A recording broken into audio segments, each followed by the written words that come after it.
Scott from Scott Shop Media. Today is Tuesday, December 22nd, and this is what is happening on the mountain. No traffic to report. In fact, CalTrans is going to suspend all holiday construction projects through the weekend. So that's evidently starting today because there are no closures, there's no lane control, there's no projects going on. Weather, we have a red flag warning issued, I think it's at midnight tonight or really early tomorrow morning through tomorrow night for some gusty Santa Ana wind conditions. They're not going to be very warm. There is a high pressure system that's going to be pushing through and allowing the jet stream actually to drop a little bit, which is going to tee us up for a nice chance of a winter storm after Christmas. No fires on the mountain reported, no major incidents going on right now, but we do have that fire risk through Saturday. And until the storm gets here, we will be at a low risk, followed by a moderate risk on Sunday. And then after that, we drop down to low risk again. Just 12 crimes reported on the mountain in the past 5 days. There are 2 Southern California Edison power outages going on, affecting about 26 customers. One of those outages actually is probably finished by now. And lastly, with this wind that's coming, the Santa Ana conditions, there's a possibility that tomorrow through Christmas Eve, we will see some public safety power shutoffs if those gusts are significant enough to cause damage to Edison's power distribution system. And lastly, 203 new COVID-19 cases reported since the last time I posted, which was 5 days ago, which is actually a lot better than we were from the previous couple of posts. So that's what we have going on in a nutshell. If you got a few more minutes to stick around, we'll go into greater details, starting with traffic. Great news. CalTrans has suspended all planned closures. That's not to say that if there's an emergency closure needed, that they won't do some work, but there is no planned work scheduled through between now and Sunday. So that's great news. Right now, traffic is looking really nice. We can expect holiday traffic to start tomorrow afternoon and then upbound in the morning, downbound in the evenings each day of the holiday weekend. No major incidents going on. Biggest topic right now is going to be our Santa Ana wind event that's coming in tomorrow morning. It's going to give us red flag conditions. Although the humidity will be low and the winds might be gusty, the temperatures are pretty cool and our fuel moisture is remaining pretty decent. So we're not expecting to see any significant fire issues, but we should always be prepared and plan accordingly. So those winds are expected to come overnight. Early tomorrow morning, 12 a.m. ish, 1 a.m. ish, and then last through Thursday morning, maybe noon o'clock.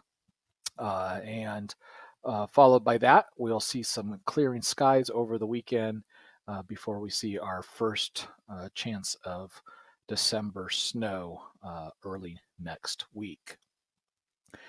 Our threat matrix shows fire weather today increasing tomorrow through Thursday, decreasing slightly on Friday, and then region-wide returning to no threat at all starting on Saturday through early next week.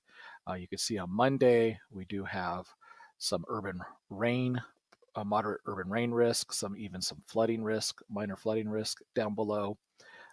Thunderstorms are even possible with snow and some high winds associated with that. Santa Ana winds are going to be marginal tomorrow. So not super strong winds. Fuel moisture is looking really great for the region. So we don't really expect to see any new fire starts or fire spread as a result of this high pressure system that is sliding into the area. You can see in the last couple of days, there's been lots of reports of fires on the mountain, mostly false alarms, campfires, barbecues, chimney, stuff like that. There was one fire yesterday that it's not on here. Over here by Hart Bar Campground, there was a vehicle that went over the side. Evidently, a gentleman left his vehicle early in the morning to use the restroom, and his vehicle went over the side and caught on fire. That's the story that's being reported. No injuries associated with that. But for the next few days, we can see low risk of new fire starts, new fire spread through Saturday. And on Sunday, we will see a slightly elevated, moderate risk for the day, and then it should return back to low to little risk as we receive, hopefully, our first winter storm for December. Until that happens, the forest floor will remain under extreme fire danger due to lack of moisture on the ground, and hopefully we'll see that end the end of the month and end of the year. There were a handful of crimes reported on the mountain in the past few days since we last reported them. 12 to be total. There's 8 in the rim communities, 4 in the Big Bear Valley. If you saw some police activity in your neighborhood, here's a list of what the calls were for and when they happened, and I'll post this separately so that you could take a closer look as to what was going on. But one thing interesting, there's a lot of burglary calls. So make sure you keep your house and your car locked up. People like to use this time of year, especially with Christmas presents and stuff, to break into houses, steal packages from porches, and break into your car. Southern California Edison is reporting 2 power outages in Lake. Both of them are in Lake Arrowhead. The first one only affecting 17 customers until about 4 o'clock. The second one affecting 9 customers. So that actually should already be done over here on the south side of the lake. Public safety power shutoff notices have gone out. We have a potential for power up and down in the crest line, up and down the 18, through the Running Springs area, up and down the 330, and then up and down the 38. Typical areas, canyons and passes, is where we expect to see the strongest winds beginning overnight tonight. Lastly, COVID-19 updates county-wide. You can see a significant increase in the number of people who have been admitted to the hospital this week.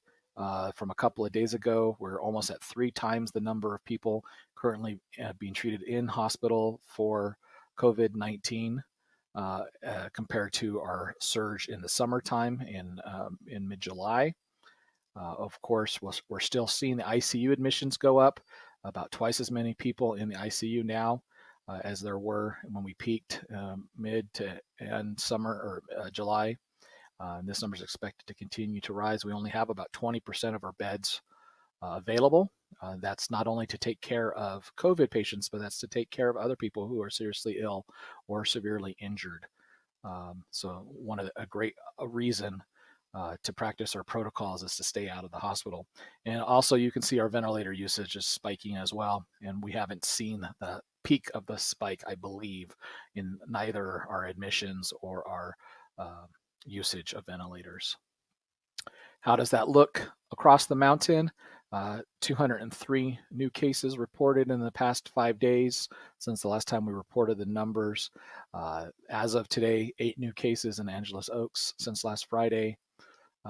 39 new cases in Big Bear City, 23 in Big Bear Lake, 7 in Blue Jay, 47 in Crestline, 6 in Forest Falls, 2 in Green Valley Lake, 26 in Lake Arrowhead, 30 in Running Springs, 8 in Sugarloaf, and 7 new cases in Twin Peaks. Most of the mountain continues to be under widespread. We can expect to see Green Valley Lake increase from minimum to widespread due to doubling of their numbers in the past few days. This is the state's 4-tier risk system. The numbers go back basically 14 days. It's a 7-day average from 7 days ago. In the Bear Valley, you're under widespread risk. Rim communities, widespread risk. You can see we're approaching the 3% of the total number of mountain full-time residents who have tested positive since the pandemic began. And our daily total we're at 81 new cases per day out of 100,000. So if you could see, we have 50,000 full-time residents on the mountain. That's about 41 new cases a day is what we saw today. That's a lot better than the rest of the county, which is almost 200 cases per 100,000 as of today, which is twice as much as the rest of the state, which is almost twice as much as the rest of the country. So very important that we follow our protocols over this holiday weekend so that we can keep these numbers down, so that we can keep the hospital census down and keep everybody healthy. So again, this is Scott from Scott Shot Media. Feel free to email me or text me. Follow along, especially on Facebook, on what is happening on the mountain, or any of our social media channels, YouTube, Twitter, Instagram, and Periscope at Scott Shot Media for late breaking news. Have a wonderful day.